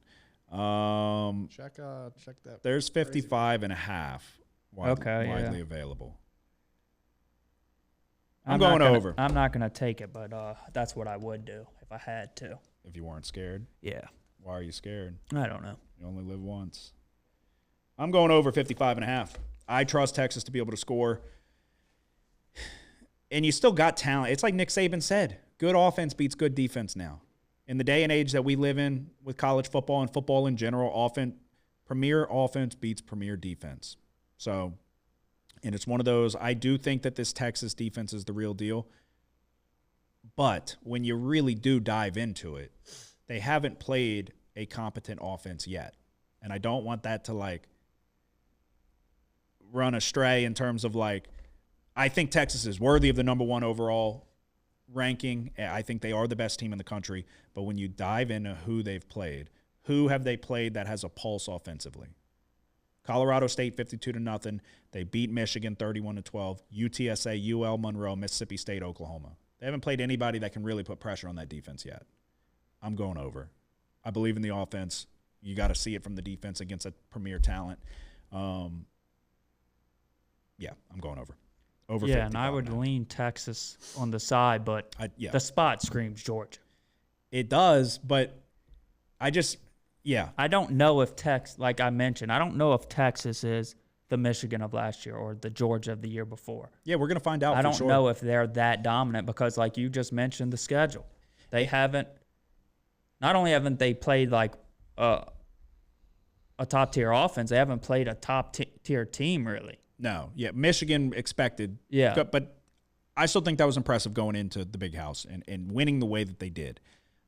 In the way Ewers, I was hoping to see Ewers make those type of off-schedule plays and just Ewers dominated that game against Michigan. Ewers did not dominate this game against Oklahoma. That's what's worrisome. So if he would have came, this would have been a no fucking brainer for me. If Ewers wouldn't have showed, like, because then you got a question: is it roster? Or was it the scheme and this and that? If Ewers were to look similar to what he did in Michigan against Oklahoma, I would have hammered Texas on this number. Yeah. Because I trust the offense. I don't trust Carson Beck to go necessarily toe-to-toe. And maybe he does. Hopefully he does in this game. I don't give a fuck. I don't have an alliance to Texas. I hope Georgia could win by 57 points, and we're good. I don't care. It's not a Texas thing. But yeah, I just got to see it. So, yeah, I'll go over 55.5, Georgia, Texas. And that's all I have. So how many more do you have before you lock? That's it. LSU, we talked about it. They're only 2.5-point favorites on the road. I'm not betting it. It's like it's kind of similar to Texas, spot. Georgia. It's a funky spot, where, in my opinion. Yeah, LSU, there's value on the line, in my opinion. But, yeah, the spot's terrible. Yeah. So, but there's question marks with Taylon Green. And I'll be very, very happy if LSU handles business, and it's going to reaffirm. Yeah, it'll be promising for LSU fans if LSU can go in there and win this one without a sweat. I don't like the spot one bit. So, So, we'll go to best bets of the week, locks of the week. Again, my locks are dead. I will not give you a college football lock for the remainder of the year. It's a lock. Kramer, you've had this thing under control for almost 3 years now. But it's a lock. They need that fucking juice. They need that next bet. They need. Come on. Yes! When they win, they go fucking crazy. You're a bad motherfucker. Go in that shower, grab your fucking nuts, and tell the world somebody's sniffing my fucking nutsack today. Because I ain't got time to fuck around no more. Okay. Florida State at Duke. Duke's 3-point favorites. The total is 42.5. I'm just going to get straight to the point. I think Duke's record looks better than they actually are. I think Duke's overrated. Their offense ranks 91st in yards per play. Not a big fan of the quarterback Malik Murphy. He ranks 126 in adjusted accuracy of quarterbacks that have a minimum of 60 dropbacks. Duke's defense looks good, but they haven't really played anybody. The best offense they played was Georgia Tech. They gave up 245 rushing yards against Georgia Tech. Brock Glenn didn't play great against Clemson, but he didn't play bad. He went 23 for 41, 228 yards, 2 touchdowns, and he did throw an interception. The big key there is against Clemson. Florida State only ran for 22 rushing yards. I think Florida State has a much better chance to get the running game going here against Duke, and I think that helps Glenn. This is more so a bet against Duke than a bet for Florida State, though. So I think Florida State has a good chance to get the upset win here. We're going to take Florida State +3. I'll take it too. I was looking at it, and it does feel like a good spot for him. I've been just 1-5 Florida State versus the 5-1 Duke Blue Devils. Yeah, home run. Take Duke with the points at home, this and that. Always go against conventional thinking. I'll do it. This is a much easier spot for Glenn to kind of get in there and put some numbers up as compared to Clemson. Yeah, I mean, compared to considering what he was going against, it's like, okay. Yeah. He still threw for over 200 yards and found a way to get 2 passing touchdowns against a really good Clemson defense. Yeah. And the defense only gave up 29 points. This is a Clemson team that's been kind of trouncing everybody since their loss to Georgia. So, yeah, I'll take it as well. Justin, what is your lock of the week for college football? Going back to 11 a.m. on Saturday, it's going to be Indiana and Nebraska. I think this Indiana team is good, and they're lighting it up behind Curtis Rourke, but I don't think they've really played anybody. I don't think they've really truly been tested yet. I think 6.5 is too much for this Nebraska team. I mean, I'll take a 7 if they got a 7 out there, but I just think it's too many points. Okay. Let's see. 11 a.m. on Saturday. They do not have a 7. I'll take a 6.5. 6.5s across the board. Yeah, this one's interesting because when I looked at this one for quite a while because I've been on or against Nebraska a couple times now, but I have not been on or against Indiana. EPA per play, Indiana's like the best offense, which is remarkable. Curtis Rourke, he was was he in the MAC? He was at Ohio. Yeah. And he got hurt the first game of the year last year. And he had, high expectations. This is I got to see how this one plays out because you kind of keep waiting for Raiola to put the pieces together. And is it Matt Rule handcuffing him? I looked at this one for a minute, actually. I really did. Is Matt Rule going to kind of let him go? 14-7 against Rutgers. I was on Rutgers. We pushed. And to be quite honest, Rutgers should have, if not for a drop deep ball touchdown and some field goal unlucky breaks, Rutgers would have covered the number, if not won outright. One thing to consider in this one, Justin, have y'all seen Nebraska's special teams unit? Nebraska's had, I don't know how many it is, they've had like more than a handful of punts blocked. It's like remarkable. I don't even understand how you can be that bad. Their special teams unit is a problem. I'll be watching this one very closely, which is going to be hard because we have a million games at 11. If Indiana covers this number, then it's okay. Indiana's going to find themselves in the college football playoff. But yeah, we'll see. We'll see what Nebraska can do. I don't know if it's Rule with the handcuffs on Raiola. I think we're going to find out this week because you're going to have to go toe-to-toe with this Indiana offense. This Indiana offense is good. They're very efficient. They're putting points up on the board. What are your thoughts? I want to take Nebraska. Do you? Yeah. Ride with them. What are your thoughts on it? Like, what do you like about it? I don't know. I just like Indiana. I'm trying to fade this team. I see, but I don't know. It's Are like they we that talked good? about. But it's like we talked about because we're on the. It's like the Squidward meme where he's looking out the window as everybody's outside playing. That's how I feel with Army. Everybody's betting on fucking Army. They cover every week, and I don't want to do it because now I'm scared. I'm going to hop on it. Yeah, every week I think about it, and I'm like, this is the week they're going to fucking have a nail biter. But on the flip side, I don't know that I want to fade the team, and then they keep the fucking train rolling. Yeah, I'm going to jump on it with Justin here. Uh-oh. Do I take Indiana? I'm kidding. But, dude, this team, 41, 42, 52, 42, 77, they're dropping fucking numbers. Curtis Rourke should be in the Heisman Trophy conversation.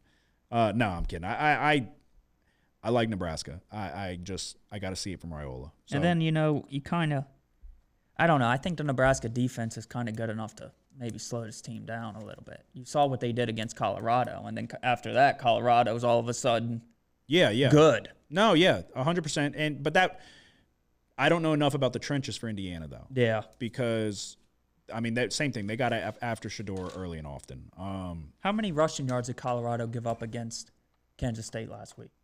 Colorado against Kansas State. Yeah. I think it was a fair share. I don't think it was anything crazy though.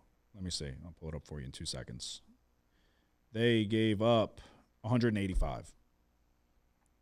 They had negative 29 rushing yards because of the sacks and all of that. Oh, but, yeah. Sanders played well, 34 of 40. The interception was unfortunate. I think it was a tip ball. But, yeah, so, okay, this Nebraska, this is one I'm going to watch very, very closely. I think this is a question-answering week for the Cornhuskers and Indiana. Who has Indiana played? Nobody worth a shit. I think they're just coming off a win against Northwestern. That was really their only. Yeah, but they played Maryland, 42-28 over Maryland. Charlotte, 52-14. Well, Northwestern waxed Maryland last Friday. Yeah, well, Indiana dropped 40+ on both of them. So, when you look at the efficiency, this fucking team is good. This team's really good. So, it's going to be time for Matt Rule to take the handcuffs off of Raiola and try to open it up on this offense. But I question if it's that or if they just don't really have the guys. You know what I mean? If they don't have the production on the outside. But did you see what the Indiana coach said? Signetti? I think it's Signetti. What do you say to the recruits? And they're like, Google me. I just win. He does win. Signetti's a good coach. So, yeah, I don't know. Okay. So y'all are both on Nebraska. All right, so to recap, I am taking, in no particular order, or I'll try to go somewhat in order. I'm taking Florida State +3. I'm gonna hop on Nick's lock on Friday. Arizona State, Cincinnati over 52.5. So yeah, no particular order. Auburn +5.5. South Carolina +3. Louisville +4.5. Tennessee +3. Illinois +3. Georgia, Texas over 55.5. And the last game of the night, we're going to have to work for it, TCU +4.5. All right. Friday night's the lock. Florida State +3. On Saturday, we're going to Arizona State, Cincinnati over 52.5. Coastal Carolina +4.5. Tennessee +3. Nebraska +6.5. And Oregon State +7.5. Okay, Justin. I got Arizona State and Cincinnati over 52.5.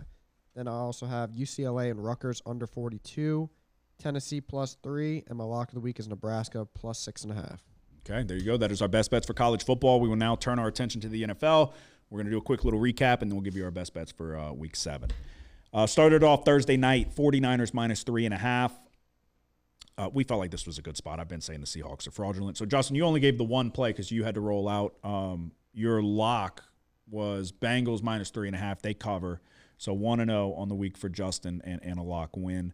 49ers -3.5. Seahawks are overrated. They're fraudulent. They're not as good as their record was early season. They hadn't played anybody, and it showed. The 49ers had to do what they had to do. They tried to let them back into the game here, but they got the job done and covered the number. Bengals and Giants over 48.5. Right when you think the Giants are figuring it out and the Bengals offense looks like a juggernaut again, 17-7. Giants play incredible defense, and the Bengals can't score, and Daniel Jones cannot throw a deep ball to save his fucking life. So that was my worst play of the week by far. Falcons and Panthers over 47.5. This hit in the third quarter. That Panthers defense is bad. This Falcons offense has found their running game. They're going to be a very balanced team. Falcons got to be the favorite to win the division, in my opinion. I don't care what Tampa's doing. I think this Falcons team is figuring it out. Bears minus 2.5. London. You said you dominate London. I texted you we were beyond fucked when Caleb Williams threw a sidearm throw off the fucking face mask of his lineman, and it did not look good to start. Ends up throwing a pick on a deep ball to my fantasy wide receiver, DJ Moore, who was wide open, underthrew it by a mile, and then proceeded to go touchdown, touchdown, touchdown, touchdown, 4 consecutive touchdown drives. The Bears win 35-16. The Jaguars had opportunities. That's what was really worrying me was they were moving the ball. Yeah. Gabe Davis, the Jaguars did what they do best, and they beat themselves. Every week, week in and week out, they have to beat their opponent and themselves, and they are undefeated when they play themselves. So Packers-Cardinals over 49.5 was my lock of the week. This one bothered the fuck out of me because Kyler Murray fucking is the most inconsistent player in the league. He'll look like an MVP one week, and then he'll look like Deshaun Watson the next week, a miniature Deshaun Watson.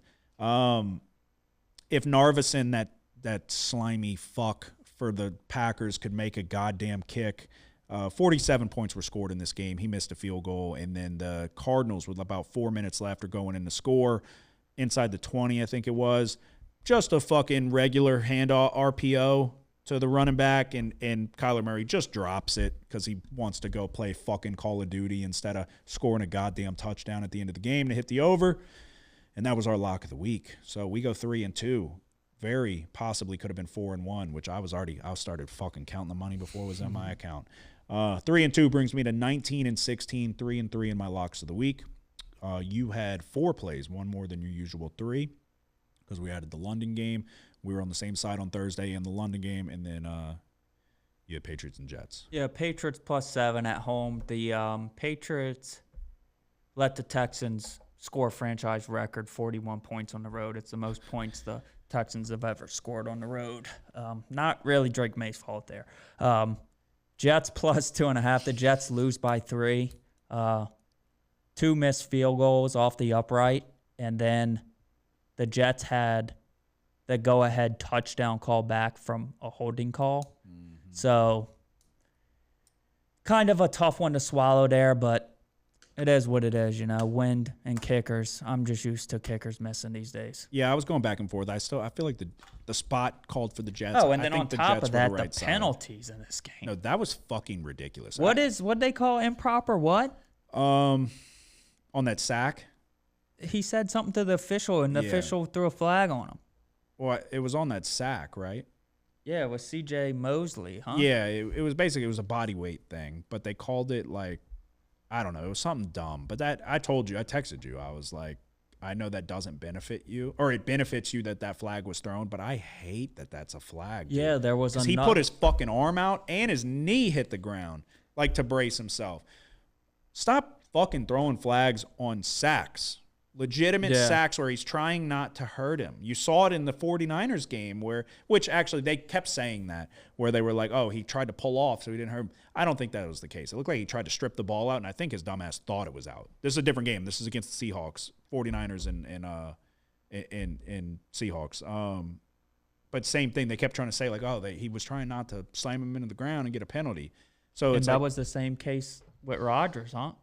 I think Rodgers was in danger of losing the football. Yeah, he was. He definitely was. And that's kind of why it resulted in that. And then there was another play on Sunday where Justin Fields threw a red zone interception. Mm-hmm.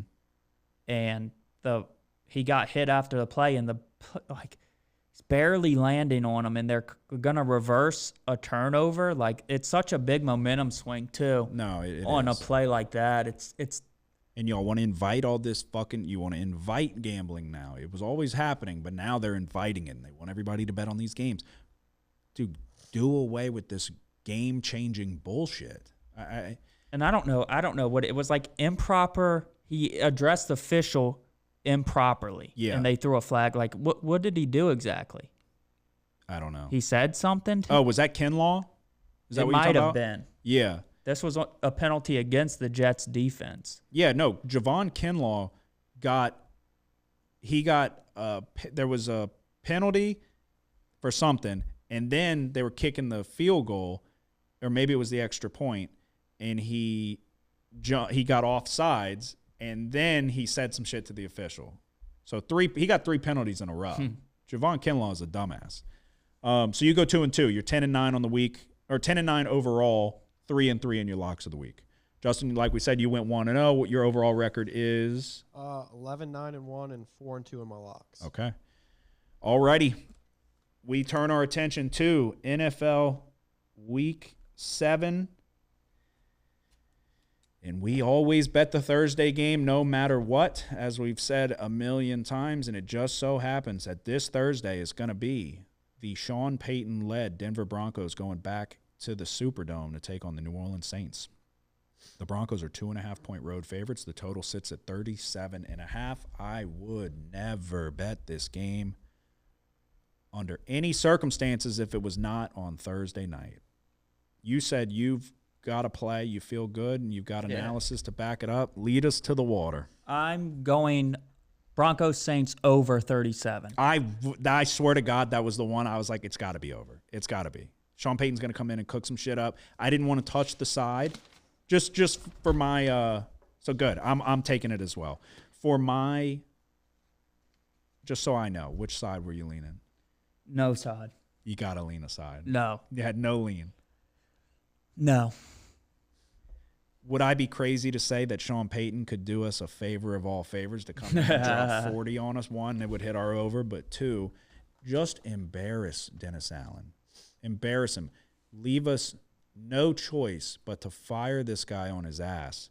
And one last farewell, tip of the cap. Thanks, Sean. Thanks, New Orleans. See you later. Yeah. Right off into the sunset. I guess it's possible. I think the defense has major concerns. They played the Chiefs on Monday night, and they played 80 plays against the Chiefs. Mm-hmm. Short week. You have to play on Sunday again now. 72 plays against the Buccaneers.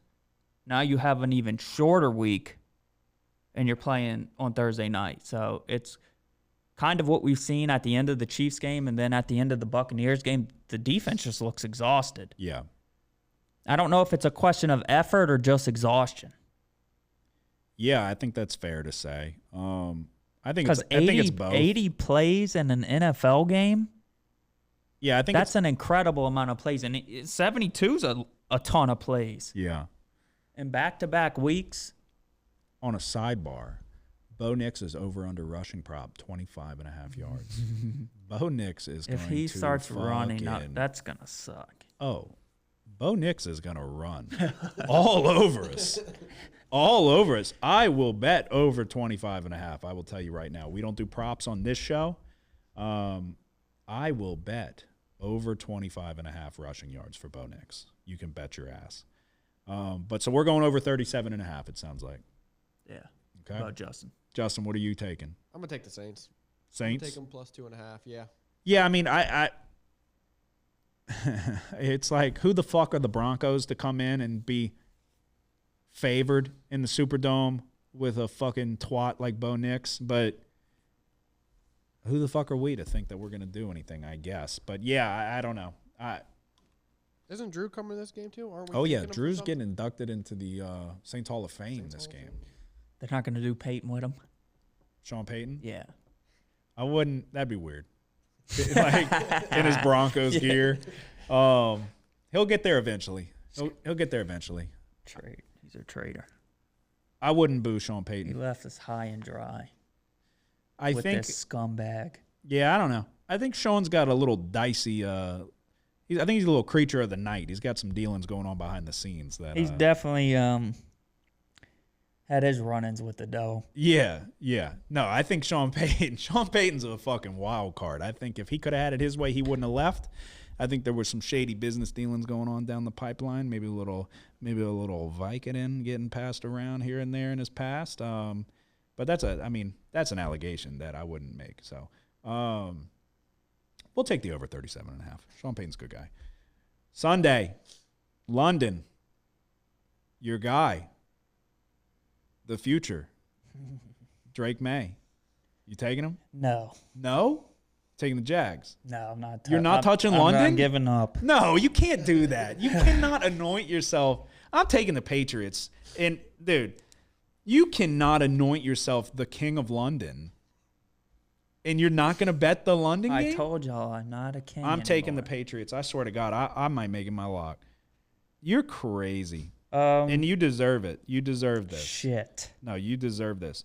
Drake May against this fucking Jaguars secondary, the defense just looked like dog shit. You got the battle of the 1 and 5s. The Queen's rolling over in her fucking grave right now, knowing that these are the two teams coming over to fucking prance all over their royal soil. I'm taking the Patriots. In London? It's the Jaguars' second week over there. That's Fuck why them. Don't care. They stink. They're living over there. They're going to leave Doug Sipping Peterson tea. over there. They need to leave him and possibly a few other players. Yeah. Like the secondary and fucking ETN And stone hands. and Gabe Davis. Yeah. I'm taking the Patriots plus 5.5 in London. There will not be 8:30 a.m. football, and I'm not going to have action on it. No shot. No shot. All right. We'll go to Sunday. Justin, how many total do you have? 3 total, counting my lock and Thursday. 3 total. So what? You have one more. Yeah, I'm willing to jump on another one, though. Okay. What's your one more? My one is the Lions plus 2.5 against the Vikings Okay. at noon. Sidebar. I got a piece so bad, but I'm going to fucking power through it. Yeah, we don't have much longer. What are you counting it down? Yeah, I'm on this game, but I'm going over. I'm going over 49.5. So that sucks. We didn't touch on that. Aiden Hutchinson. One of the announcers were like, it looks like it might be bad. It's like, it looks like it might be off and detached from his body. Aiden Hutchinson broke his leg. He's obviously out for the rest of the year. I think that I'm going over because I think that this Lions offense is very good. I think that this Lions secondary is very bad.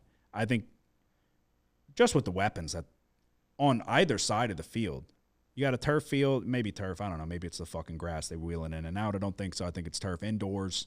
I think we're going to see points put up on the board here. That secondary for the Lions is a problem. I think you're going to see Sam Darnold. I'm not necessarily saying he might be overachieving a little bit, but with the weapons they got on both sides of the ball, I think points are going to be a premium here. Maybe that's not even the right way to say that. I think we're going to see a lot of points scored. I don't dislike your Lions side, but I'm indifferent on it. I couldn't pull the trigger either way. But the Lions look pretty fucking good against Dallas. So, what are you on this? No. No. Which way would you lean? Lions. Okay. Next one for me. I'm gonna have a few plays this week. Texans and Packers. I'm laying it. I'm laying it with Green Bay. This Packers team. I'm a Jordan Love believer. I love the offense, top to bottom. Texans have played 2 good teams this year: a 34-7 loss to the Vikings and 23-20 win against the Bills, a game in which they scored 6 points in the second half. Joe Mixon did look good in his return, but no Nico Collins. They beat Chicago by 6, and that was before Caleb Williams was really starting to put the pieces together, and they beat the Colts by 2. And that was when the Colts didn't have a quarterback. So I'm laying it with the Packers here. I think the Packers got new life with Malik Willis winning those games.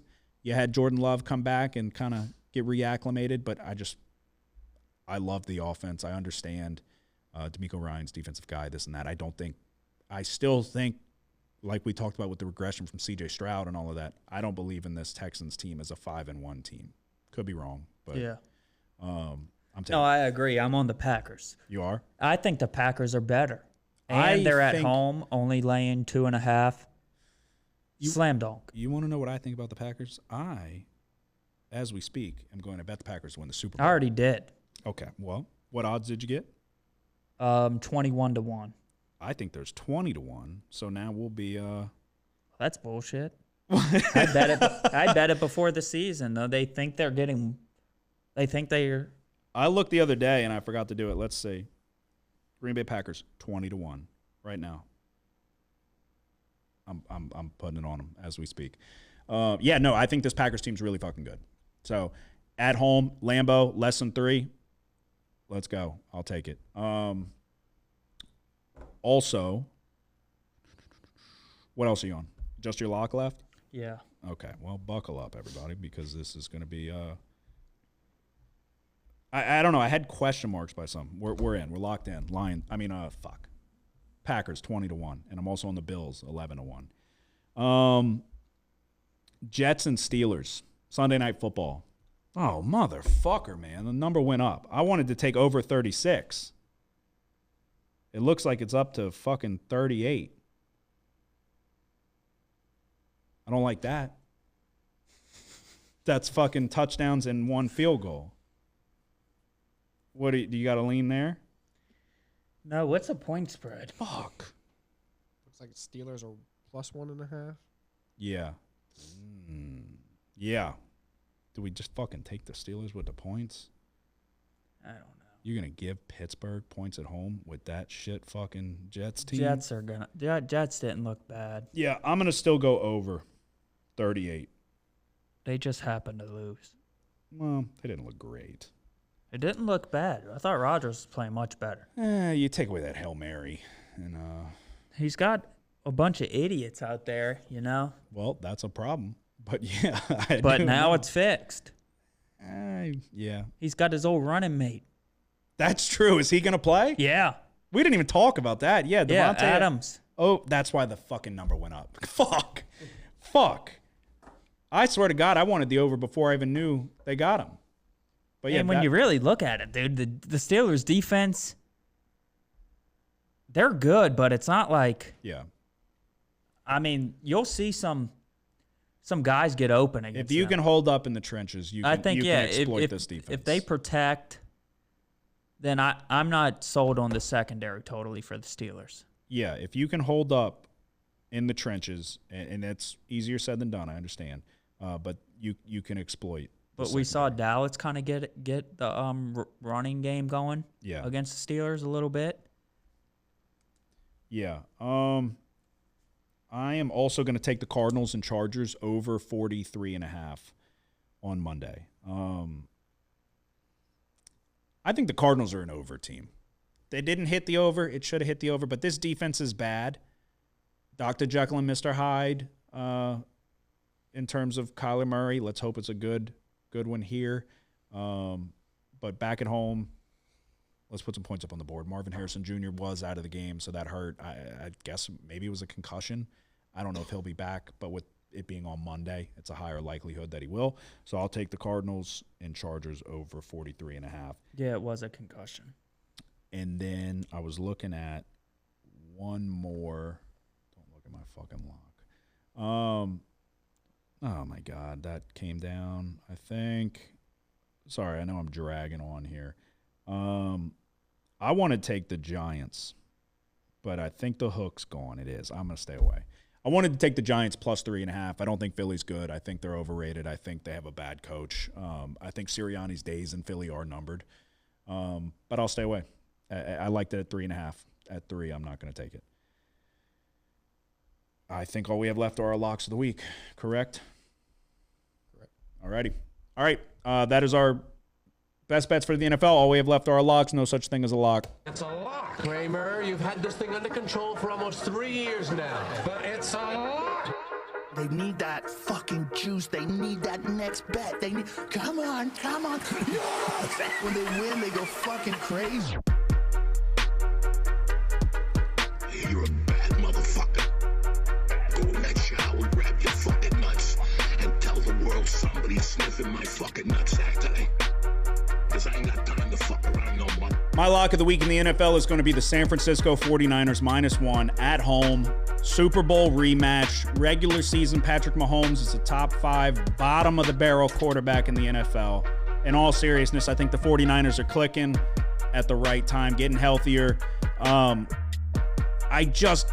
I'm not a firm believer in this Kansas City Chiefs team in terms of being able to put points up on the board, even against what we've now seen as a bad Saints defense. You held them to 26 points. Fortunate breaks, I understand.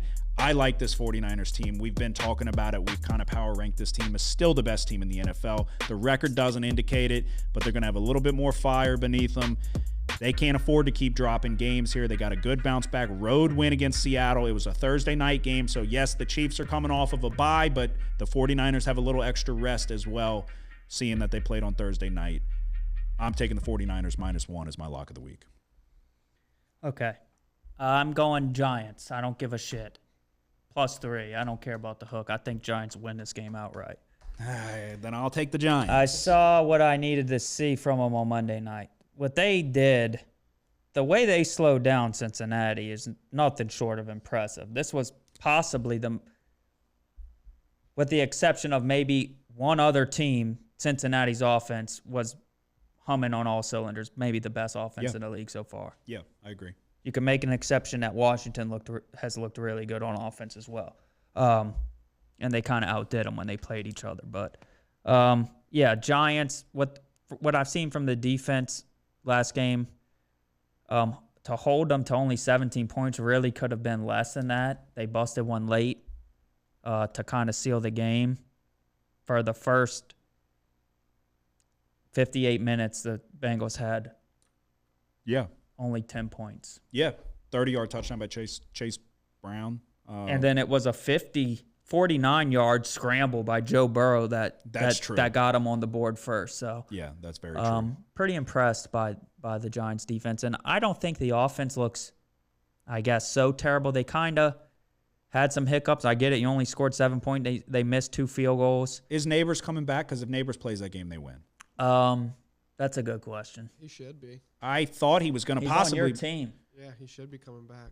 I thought he was possibly going to be back last week, but And Singletary, I think Singletary might play as well. Yeah. Which that only helps. Yep. But the other guy, Tyrone Tracy. Neighbors is he's not bad. This guy. He's pretty good. Neighbors has got to be back because it was the concussion. It's been a couple weeks now. So yeah, I'll take the Giants. I 3.5. I loved it. If y'all are on it, I'll take it at 3. Justin, what is your lock of the week? I'm going to the Colts and Dolphins. Kind of like what you said about them a few weeks ago, Logan. Yep. Colts used to not have a quarterback. Now they do. Joe Flacco. Dolphins stink. No. This guy. No. They are going back to Anthony Richardson. He's still hurt. I saw they're going back to He almost played last week. They're going back to him. Richardson, dude. Richardson's the answer. Stop it. So you think he should keep it? Yeah. I was reading that he wasn't playing. I'm pretty certain that he's going to go. What about Jonathan Taylor? That's what you need to be worried about. I think he's coming back, but I could be wrong. Let me see. No, he was close to playing last week. I saw a practice footage of him moving around and looking good. No, he's coming back. He said he's excited, ready to get going against Miami. So, back against the wall now. Do you keep it or do you change it? It's up to you. I'll keep it. Okay. Alrighty. So there you go. That is our best bets of the week for the NFL. To recap, I'm going to have a lot this week, and we're going to see what we can do. Thursday night, I'm going Saints-Broncos over 37.5. I'm taking the Packers -2.5. London, Patriots +5.5. Incredible that you're not taking your guy at your town. Jets, Steelers over 38. Cardinals, Chargers over 43.5. The Giants +3. The Vikings and Lions over 49.5. And my lock of the week, the 49ers -1. We're going Broncos Saints over 37. The lock's going to be the Giants +3. And then we're taking the Packers -2.5 at home against the Texans. Okay, Justin. Thursday night, doing Saints +2.5. Then Sunday, Lions +2.5 as well. And lock of the week's going to be Colts -3. There you go. That is our best bets for college football in the NFL. Episode 200 is in the books. Do you have anything to say before we go? Good luck once again. Justin? Good luck. Alrighty, again, hit that like and subscribe button. We appreciate each and every one of y'all that take the time out of your day to not on either watch or listen to this episode. The goal always has been, always will be to make money betting on football. It's been a fun 200 episodes. Here's to the next 200. Again, thank you to everybody that takes the time to watch and listen. We appreciate y'all. Y'all have a good one. Who dat? The house always wins. Play long enough, you never change the stakes. The house takes you. Unless, when that perfect hand comes along, you bet big, and then you take the house. Been practicing this, good. A little bit. Did I rush it? Felt like I rushed. That was good. I liked it.